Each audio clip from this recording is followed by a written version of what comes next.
access kind of thing, which is not accessible through some physical means. All right. That's What about the multiple personality objection? Like, you get brain damage and you become another person, and like, there's this one example where they claim that this one guy had like 27 different personalities.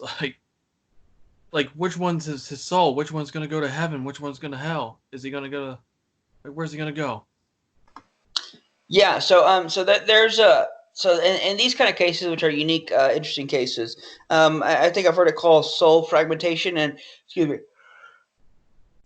excuse me. What that basically means is these are a type of mental disorders, and there's something happening in the brain that's affecting the soul.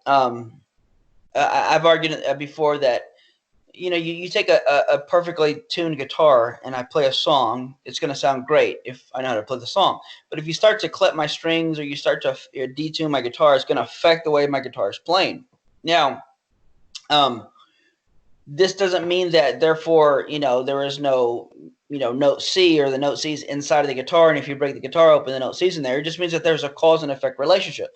Now, in these instances, in principle, the same thing's going on. Now, which one's going to go to heaven, so to speak, assuming that they hold different beliefs or whatnot. The interesting thing here is that what you have these persons that are conscious. No, and I think that the objection is that, is the person himself going to go to heaven or hell if he has one soul and different personalities? Like, one's a good person, one's totally evil. Well, I mean, if I may defend Christians on this, I'm sure an all-knowing and all-loving God would be able to figure that out. Yeah. Like he would be able to know, like, well, what's his God, like, like, was this person genuine, and what information did he have?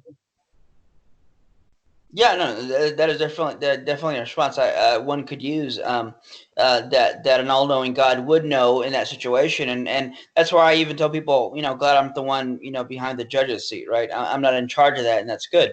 And the only person who could be would be an all-knowing God. And in addition to that, too, what I would get at is, and it would take a lot more to explain, but in a nutshell, so to speak, is that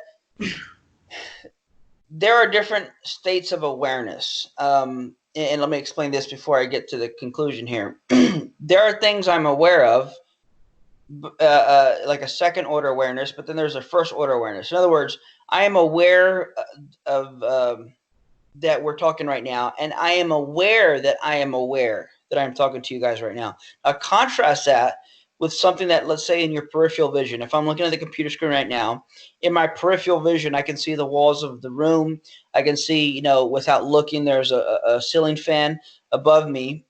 And while I have been aware of these things the entire time throughout this conversation, that was more of a second order awareness in the back of my mind. It wasn't a first order awareness in the forefront of my consciousness until I start talking about them and start looking at them and recognizing them. That being said, I think the same thing is happening with this multiple personality disorder, where the person themselves is aware in a second order sense of these multiple personalities, so to speak, but it's not as if he steps to the side and some other soul steps in. It's still him. He's just expressing himself in different types of ways. But there still is an overarching soul that is one soul, singular, working throughout these things. But to simplify it here, suppose today, you start talking to me and we're having a great conversation, we're cracking jokes, but then tomorrow you come over and we you start trying to pick back up on the joking, and all of a sudden I start cursing you out and I'm really upset, and you think, whoa, what's going on here? It's not that I have a multiple personality disorder, but it could be the fact that I had a great day yesterday and I'm having a bad day the second time you came around.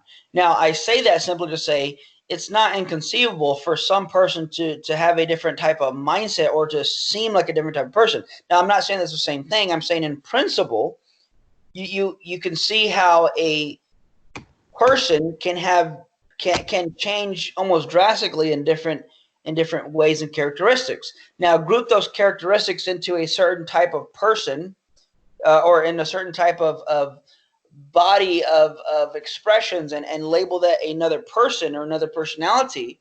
And you can do this multiple times. In principle, I think something similar may be going on there. It's not something I've looked into too much because it doesn't necessarily have any kind of like, oh, does it prove there is or is no soul? But it does get into interesting questions on how the soul interacts with the brain. And something like what I explained, I would say is going on and would be the case.